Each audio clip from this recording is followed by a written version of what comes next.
এখন এক্স অক্ষ বরাবর 3, এক্স অক্ষ বরাবর একক ভেক্টর হচ্ছে কত আই, তাহলে আই দিয়ে আমি ডিনোট করি, তাহলে এইটা ধরে নিচ্ছি আমি হচ্ছে আই ক্যাপ, মানে এর দৈর্ঘ্য হচ্ছে 1।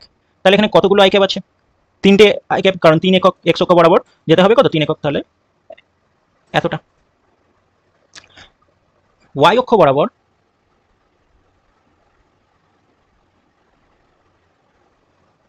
দৈর্ঘ্যটা হচ্ছে 2, তো এইটা হচ্ছে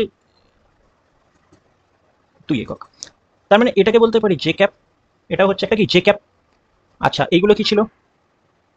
ক্যাপ, এটা একটা আই ক্যাপ, তাহলে এখানে 3টে আই ক্যাপ আছে, এদিকে 2টো জে ক্যাপ আছে, তাহলে মোট কতটা পথ? তো এখানে তাহলে যে রেজাল্টেন্ট যে ভেক্টরটা পাচ্ছি এটাকে যদি আমি আর দিয়ে লিখি, তাহলে আর ভেক্টর মানে কি বলতে পারি? এটাকে যদি বলি এ আর এটাকে যদি সাপোজ নাম দিই বি, তো এখানটায় লিখছি এই ভেক্টরটা যদি হয় এ ভেক্টর আর এই ভেক্টরটা যদি হয় বি ভেক্টর, তাহলে আর ভেক্টর রেজাল্টেন্ট মানে বা লব্ধি ভেক্টর মানে কি লিখতে পারি? R vector equals to A vector plus B vector, যেখানে এ ভেক্টরের মান কি 3টে আই ক্যাপ, তো দৈর্ঘ্য টোটাল 3, তাহলে 3টে আই ক্যাপ বোঝাচ্ছে, আর বি ভেক্টর মানে কি 2টো জে ক্যাপ।